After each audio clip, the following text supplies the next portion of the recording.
good evening, ladies and gentlemen, and welcome to another Equala Leadership Conversation. So excited that you will join us. Please do share the link, do like, do subscribe to the channel so that every time we are on, you get a notification that we are live every Monday, 9 p.m. We are so grateful that you will join us for another new generation conversation. Yes, we are continuing with raising a new generation of leaders. Again, welcome my ambassador. Indeed, I'm making it personal now. My ambassador, the Equala Europe ambassador. Thank you. Thank you so Thank much. you Thank so much. you. Thank you. Thank I you. promise I won't hold you to myself. I will share you with the world. So indeed, Mm, he is the ambassador of Equala Europe, who is indeed doing a great job mentoring young leaders and current leaders as well, so that they do what is necessary to secure the future for the next generation. Thank you so much for the impact that you've been doing these last few weeks, talking to new generation and also advising the older generation on how they mm, can make greater impact on the upcoming leaders.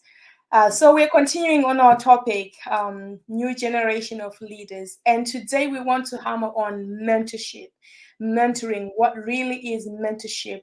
What does wow. it look like? What does it not look like? How do you know if you're being mentored correctly? How do you know if you are mentoring correctly? And some of the thoughts that we have around mentorship. So welcome again to this tonight's episode. Share, subscribe, like with every single young person that you know who Mm, aspire to be a leader one day. In whatever sphere of life, this mm, conversation is not just about political leadership, but in every mm. sphere, politically, spiritual leadership, Yep. Yep. business leadership, family leadership, whatever role one might Mm, find themselves in as a leader. This conversation will greatly impact their lives as they mm, grow. So good evening once again. mm. Let's talk mentorship. I'm so excited because I know this is one of your favorite topics. You know, you, you know, um, mentorship was something that I wish, and I'm not complaining, but I wish it was something I knew early days of my life. But I'm so grateful to God that at some point in my life, I ran into this particular word itself. Sometimes it does happen, unconsciously, you know. However, when I ran into my mentor, that was when I actually understood the reason, the purpose of mentorship. By the way, can I just say good evening to all our friends and network and all the people who are still joining and who will be joining this network and watching at a later time as well. It's such a very, very critical time in our nations, in our developing world right now. And this, I believe, is a serious topic Yeah, because this must be intentional. This must be happening in every home, in every family, in every organization, in every institution, in every church, in every government. yeah, And that is one of the ways to take care of the leadership gaps that we're already having in a whole lot of our developing world. I was thinking about something just today, and emanates from some questions that you've asked me in the past as well. Uh, and we had founding fathers who were very great leaders, and they had uh, some new generation coming under them. They observed them, that they worked on the mentor and things like that. Then along the line, where something just got missing, and we began to have all these gaps and void, and everything just went pear shaped as well. yeah, Also, there was a conversation I believe we were having some times ago, and you actually and Shell, when both of you were on the program with me about 2 weeks ago, you did say two things very important, and you particularly said uh, you believe that the older generation or leaders should give access, yeah, to the one of the ways of mentoring is really giving access. And I can remember that your husband was saying something very, that word never left me. He said, I can remember the days, and they were young single men then, that every time we left church, they always would come to my house, and uh and they will come. And my doors were always open. And they would just come and spend time, we eat, and we just talk and talk. And they were just listening. And they went back home and they began to work on all those things. Now, I had learned that. I had experienced that kind of access with my own mentor and our great founder, Dr. Miles Monroe, because his life was literally open. He opened his doors and he would be there pouring out and out. He never stopped speaking. He never stopped talking. He never stopped transferring knowledge. Which brings me to this subject of mentoring. A lot Yeah. of times people think that mentoring, I've seen young people say, I have a class, I'm mentoring certain people, and I'm thinking, seriously? I'm not, for years, people were asking me to be the mentors, and I never responded. I Mm. never said yes because I didn't just think that I was ready for that because it's a very serious thing. Also, I'm going somewhere with this, because I wanted to give a context to all our audience and to as many people that be watching this, because we need to really break this down properly as well. And I know you've been on my case on this one. I also remembered a group of young ladies, all of you are involved, who were following some all these big stars in the name of ministry all over the place. And suddenly things happened to all those people. The names were dragged in the mud. Some of them beat each other up. Couples, big bishops beat each other up in the car park. And people came back and said, Dad, what happened? I'm thinking, hey, and that is why you got to be very cautious about mentoring. So, Yeah. and what are we talking about here? About when we begin to talk about mentoring, because it's got to happen in your home. For everyone that's listening to me, your father, your mother, your uncle, you're the CEO, you're the pastor, you're the head of state, you're the governor, the mayor, the councillor. It's got to happen wherever leadership is ongoing. And Yeah. this is how we prepare a new generation. So, what is mentoring? I believe that's what you want to know tonight. Okay. Yes, And please. please, and also, I want to encourage as many people as well. Share your comments as well. Send some things, on our screen as well, because we'll also acknowledge it, and you also be sharing your knowledge with us. But mentoring, that I learned from a great mentor, and I didn't just learn theoretically; it actually practiced it with us. And what is it? One, mentoring is transfer. It's transferring all that you know. That means your knowledge, your experience, what did I say again, your values, everything that help you to become who you are. And that is why for you to be a mentor, you got to be somewhere that everybody is aspiring to go, for starters. So when I see somebody say I'm mentoring somebody, I'm thinking, where are you? I'm not sure that's where I want to go. So when I was looking for a mentor, I found one that was where I wanted to be in every sector. Capital F. So both are in ministry, in relationship, in marriage, in business, in everything I was aspiring for, it was there. So I said, I need this. So it's the transfer, and it's got to be intentional transfer of this. Mentoring is taking what made you who you are, what made you successful, and now passing it to another, giving it to someone else deliberately. And that is why, I said something last week. I said, the moment you come into a position of leadership, you need to begin to plan your replacement or plan when you're to leave. Because if you don't plan your time of leaving, you will not prepare another generation. And that Yeah. is why we have a lot of people in leadership today. They don't plan to leave. They never thought about leaving. That's the last thing. They all are thinking about, I'm going to milk this place, maximize everything that's this place for my own benefit. It is a transfer of your deposit of knowledge, of wealth, of experience, of relationships.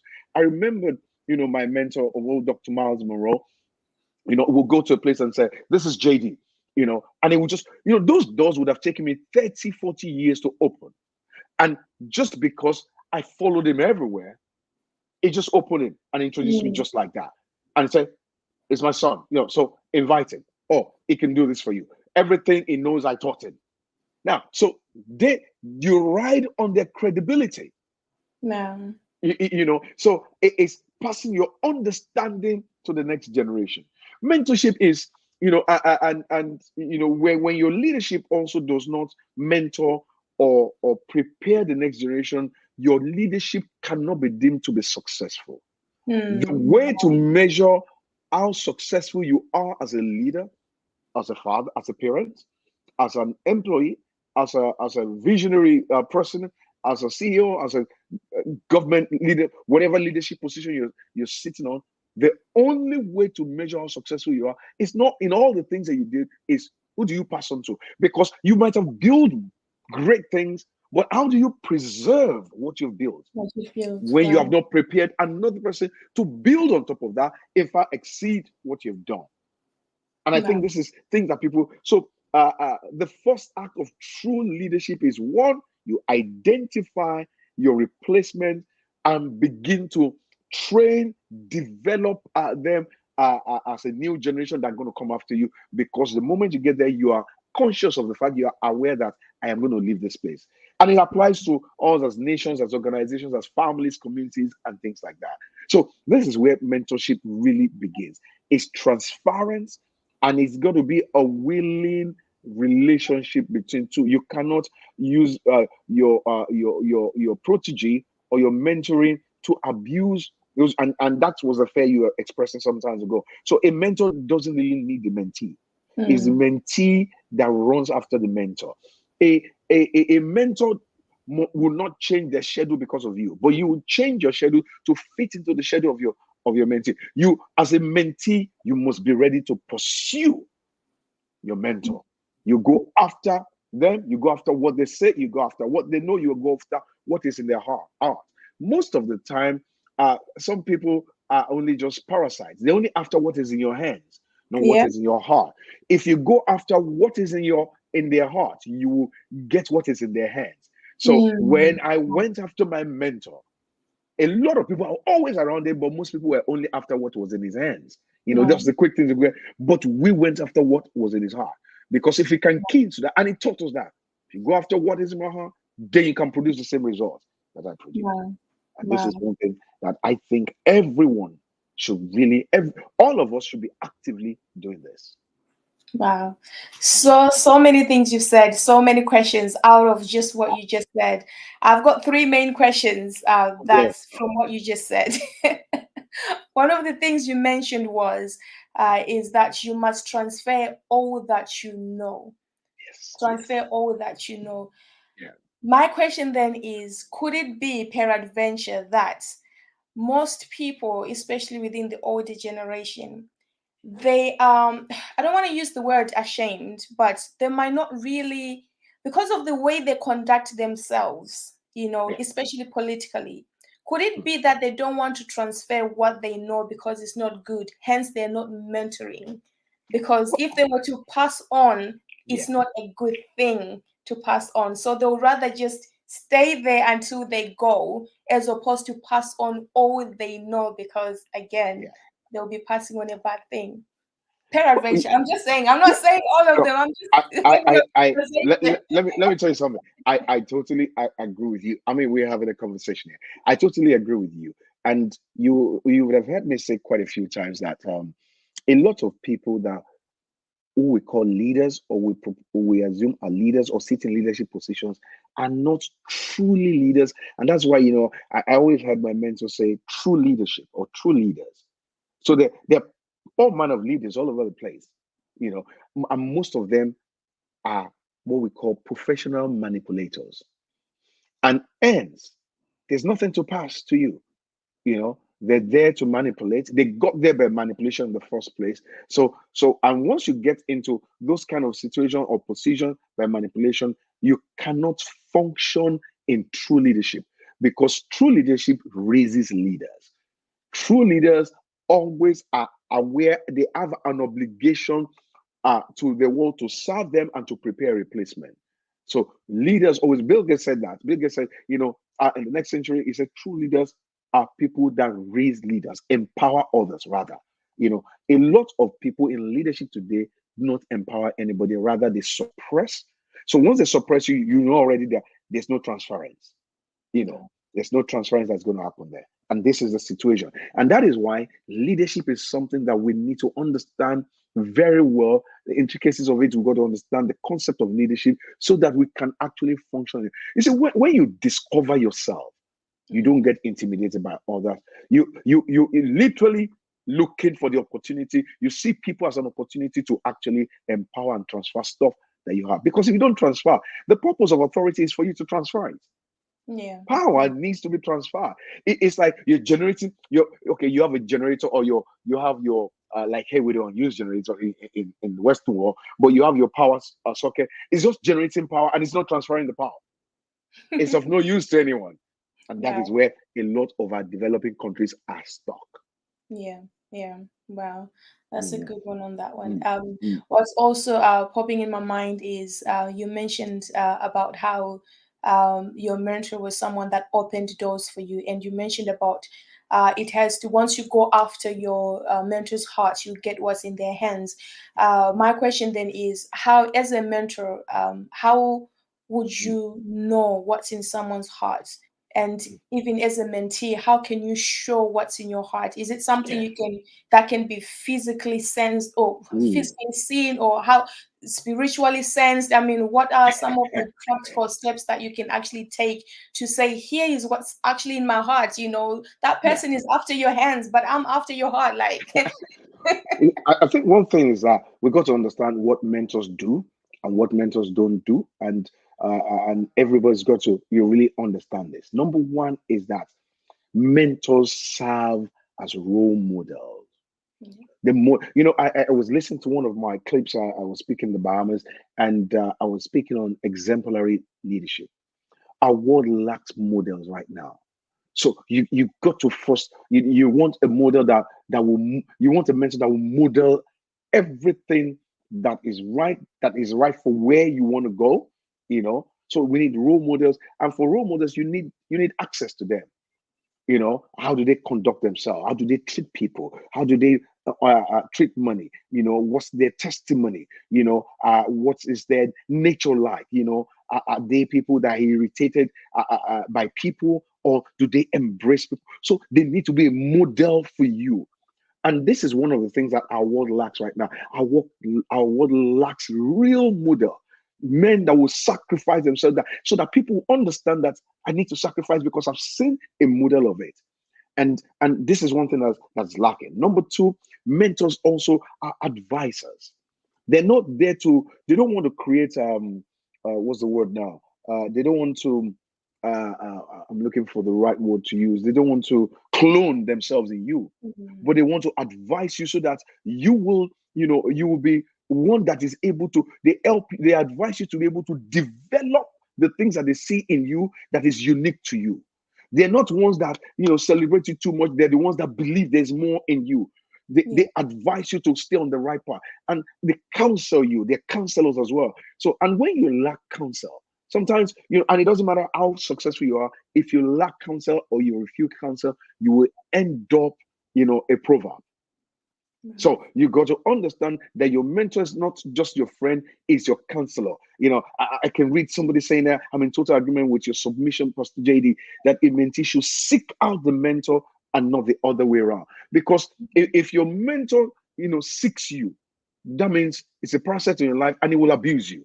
Your yeah, mentor must not need you. You must be the one that needs your mentor. And people are saying it. I can see some comments saying, let's have a conversation of that. I've seen instances where someone will say from a distance that someone is his mentor, even without the supposed mentor's knowledge. So those people, they don't even know that they have some people looking at, and that is why also our lives are dangerous, because people are observing either the negative or the positive of you, which is mm, why we really need to work on ourselves. You asked a question last week about being authentic. We need authentic leadership, men and women that have discovered their true authority. So that, because people are watching you. So we have a lot of people out there in the name of fame and things like that, and people are observing them and doing exactly what they're doing until something goes wrong, until they begin to do some crazy thing and say, because they're doing this because of what they saw. What do yeah, mentors do? Mentors guide you. And that mm, is why you need a guide, or else you will get lost. Somebody has gone on that journey before as well. And some of them, they've really, hit the bumpy parts. They've gone into potholes. They have scars to show you the battles they've won. And when somebody has won a battle, then that person can actually guide you on, the mistakes they've very made, so that you don't true. make the same mistakes as well. Mentors are tutor. They teach you, they transfer, they teach. Oh my God. My mentor did stuff to us. It didn't just teach us, it will prove again, what it taught you, that is it really sinking. So most of the time, my mentor never really just to he never just did invite anyone from anywhere on his stage, on his platforms, into his space to speak. A lot of people invited him into their space because they knew the quality of stuff in him, but he didn't know the quality of people in all those people, so he didn't just open a space to people like that. So most of the people you find in a space are the people who have gone through his content, and he knows what they're going to release there as well. And that is why it's going to be deliberate. So you're building a nation, you're building a family, you're leaving a legacy behind, and all this what do you call it? You're leaving a will behind. You got to train the people, or else they'll sell off everything. And that's why you see some parents, they don't know what's going to happen after that. Some know exactly what is going to happen after that because they intentionally prepared for it. Can I say another one? Mentors are just examples. The examples to what you do. And the danger about all of this is that, really, can I drop this? Because I can see that our time is running really quick. Can I drop this? Mentorship, the goal of mentorship. Oh my God. And this is why, and this will summarize exactly what you were coming to. And I can see thank you so much. Everyone has commented. The goal of mentorship is to produce one that is better and greater than you. No. Can I just drop that in the space, and everybody got to deal with that? And most of the time, where you know true leaders is that most of the people who, in quote, are leaders of today, they're not looking at a new generation that's going to be greater. Rather, they don't even want the generation to exist. And if there's a new generation coming, they must not be greater than them. They must be sub to them. Goal of mentoring is not to clone yourself. It is replacing yourself with a better quality. That is what's right. It's to help others discover themselves, and your successor must achieve more. If your successor is achieving less than you are, then we're not progressing. We're not getting better. That is a diminishing situation that we find ourselves. And that's one key area I believe that a lot of people don't mentor because they're not ready to give anyone that power. In fact, I think I've had a personal experience whereby I was trying to do certain things within the context of the nation and things like that. And the people there believe that if they allowed me to do this, that will be empowering me too much. And you can see that that's a mindset that is so negative.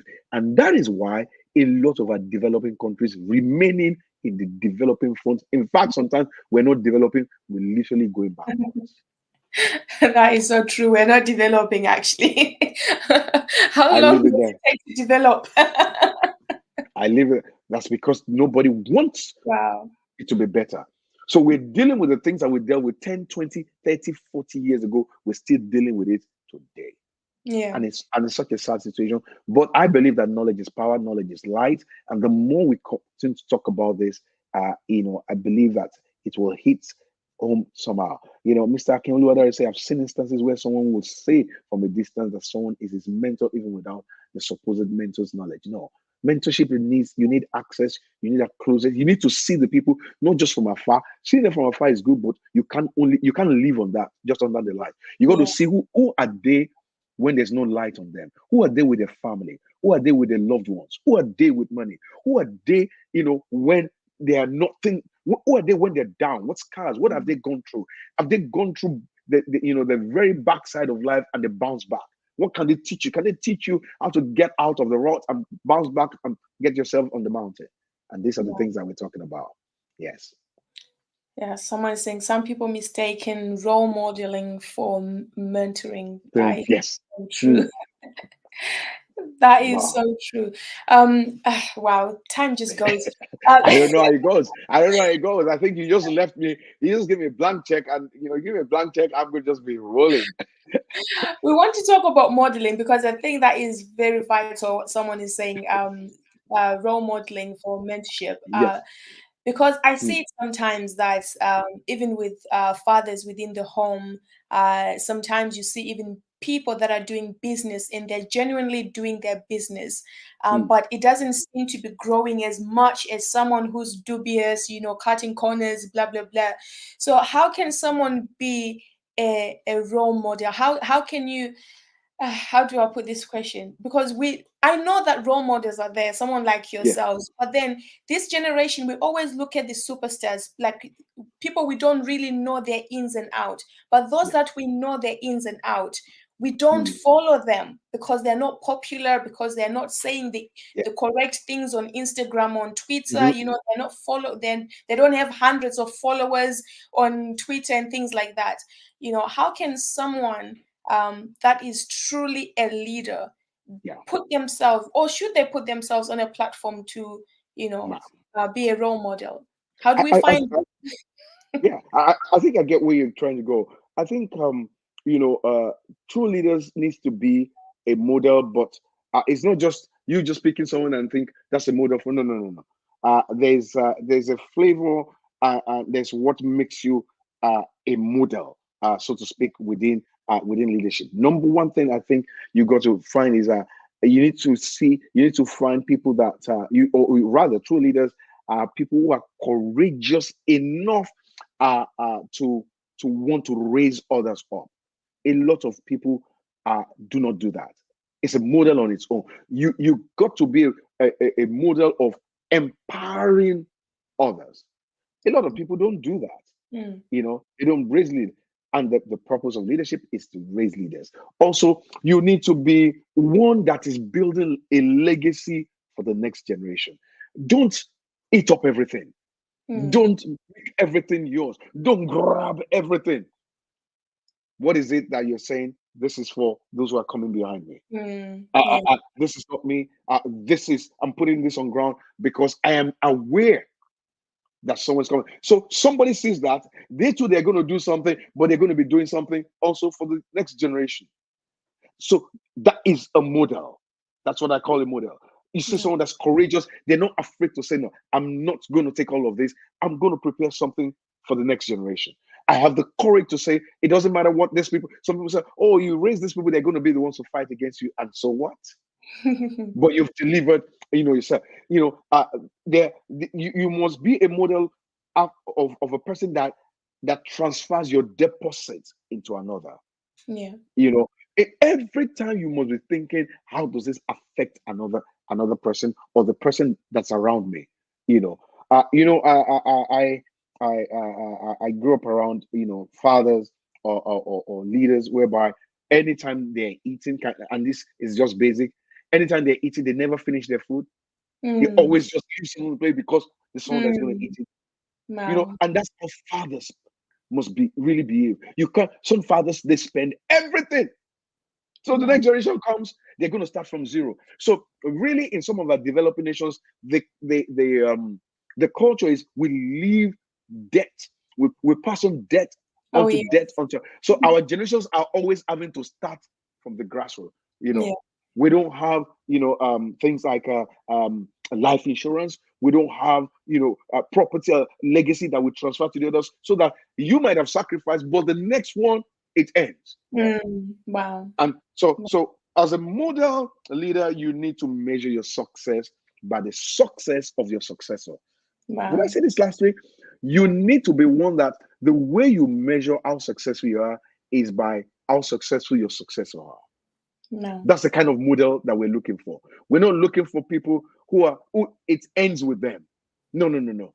I'm doing all of this to make sure that the person behind me becomes successful. So I am going to be out there watching him to make sure that I have left enough for you to get on with this. There's a story, and dare me, just to use the Bible as a template to do something here.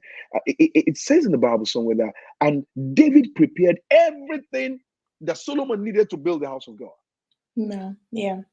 He wasn't going to build it. He wasn't allowed to build it. Some people, because they're not allowed to build it, they kill everybody They else do that will try and nothing. build it. That's true. But Wow. he gave everything. The boy just came there, bam, he just built. It wasn't really Solomon, King David, because of what he did. And I think No. that is where a whole lot of us needs to pitch our tent. Thank you so much. Wow, thank you so much for that impactful session. That so if I am truly following you, I should end up as a leader myself. So here that's I'm better. I'm better. I better. look. You're going to be better. So you see, I was stretching all the time. Better, better. Wow, wow, that is something to admire, young people. If you're a young leader coming up, make sure that you know who you're following. Make sure you know who's mentoring you. Don't be mentored by a book because the person is famous and you've got access to their books. You need someone you've got direct access to, and make sure they're making you better than yourself. Better than they started. Thank you so much, Ambassador JD, for this time. This is Itwala Europe Leadership Conversations. We are live every Monday, 9 p.m. Do like, subscribe, share. Even after the broadcast, continue to share your comments. What more would you like to hear from the broadcast? What other topics are you interested in learning from Ambassador JD as well? Thank you so much for joining us this evening. This is Itwala Europe, and this is more about what we do. Thank you very much. Hi, my name is Miles Monroe Jr., and I'm the chairman of the board for the International Third World Leaders Association. Our organization was birthed to respond to and address the critical need for quality, effective leadership development and training in the emerging developing nations. Our vision is to establish a global network of leaders from every discipline, committed to the highest standards of excellence in leadership training, personal development, mutual accountability, and fraternal support, implementing relevant and innovative leadership philosophy based on time-tested precepts, principles, and values. Our mission is to influence the destiny of developing third world nations through leadership training, personal development, supportive relationships, and global networking. Our purpose is to provide transformational solutions in response to the dynamic leadership needs of the emerging third world developing nations. Our goal is to cultivate leadership commitment to produce leaders dedicated to the empowerment of their people, the progressive well-being of their citizens, and the betterment of their nation. The strategic approach captured in the slogan coined by our founder, Dr. Miles Monroe, was transforming followers into leaders and leaders into agents of change. Our focus is national development through transformational leadership, transforming nations, communities from the inside out. Join us in ushering in this new era of our organization. We are tasked with carrying this vision forward, and we are devoted to ensuring that we leave an unwavering legacy. The organization that produces effective leaders with global reach and influence.